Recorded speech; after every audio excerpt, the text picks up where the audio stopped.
Χορευτικού Συλλόγου Αιγαία, πατριώτισσες και πατριώτες, φίλες και φίλοι, καλησπέρα σας και χρόνια πολλά.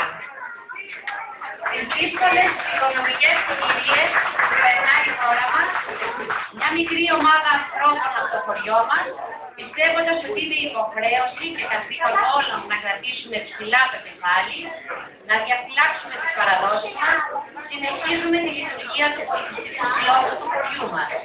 Γιατί είναι χρέος όλων μας να φεσκάρουμε τη μνήμη των ηλικιωμένων, να αγωνίσουμε το νου των νέων μας και να αφήσουμε παρακαταθήκες στους πολύ νεότερους.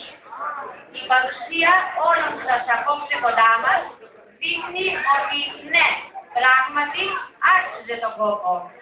Άξιζε για να ξαναχορέψουμε όλοι μαζί όπως παλιά. Αν ο καιρός μας το επέτρεπε, μέχρι την πλατεία θα έφτανε και απόψε το γλέντι μας και ο χορός μας. Μέχρι τις παλιές χαπιές στον Αγιοσώστη, την Άκρα, τα Νασακέικα, τα Δελοπουλέικα, τα Παπασινέικα, τα Πανταζέικα και στο Πατζάκα. Θα θέλαμε να σας τονίσουμε ότι η φυσική σας παρουσία στις εκδηλώσεις μας θα μας δίνει δύναμη και κουράγιο να συνεχίσουμε. Να αναβιώσουμε και πάλι το πανηγύρι του Αγίου Κωνσταντίνου, το χορό για τον Άγιο Δημήτρη, το αντάγωμα της Δευτέρας του Πάσχα και το γλέντι για τις Αγόκριες, περιμένοντας και τις δικές σας ιδέες για να ξαναζωντανεύσουμε το χωριό μας, να ξαναφέρουμε κοντά τους πατριώτες, να διασκεδάσουμε όλοι μαζί, να κρατήσουν τα παιδιά μας τις παραδόσεις και να μάθουν να αγαπούν και να τιμούν τον τόπο που γεννήθηκαν και μεγαλώνουν. Για όποια παράληψη ή πιθανά λάθη μας απόψε, θα θέλαμε να μας κρίνετε με επίοικια. Και εμείς υποσχόμαστε να προσπαθήσουμε ακόμη περισσότερο και καλύτερα στο μέλλον. Επειδή απόψε η βραδιά είναι για διασκέδαση, δεν θα θέλαμε να σας κουράσουμε άλλο. Θα πρέπει όμως στο σημείο αυτό να ευχαριστήσουμε για άλλη μια φορά για τη συμπαράστασή του και τη βοήθειά του στις εκδηλώσεις μας, το Ίδρυμα Μιχαήλ Νικολάου Κωνσταντινόπουλου και ιδιαίτερα την κυρία Αλεξάνδρα Σταθινοπούλη.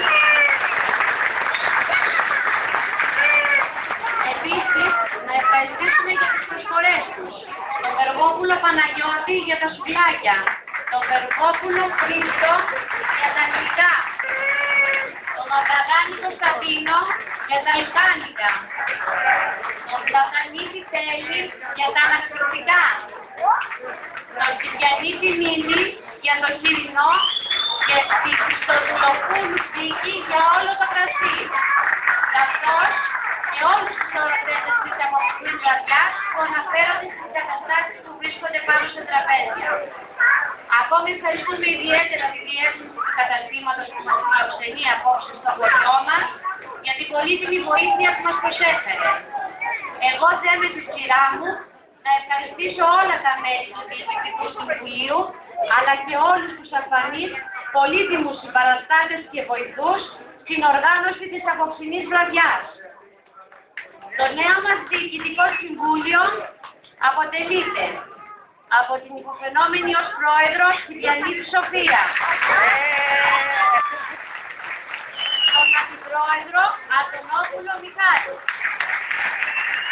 τη γραμματέα Σωτηρακοπούλου Δημητροπούλου Αναστασία, η ταμεία Λεωτίου Μαυραγάνη Ελένη και τα μέλη Βεργοπούλου Βασιλική, Γεωργακή Κλεοπάτρα και Καστινού Πανικόλαου.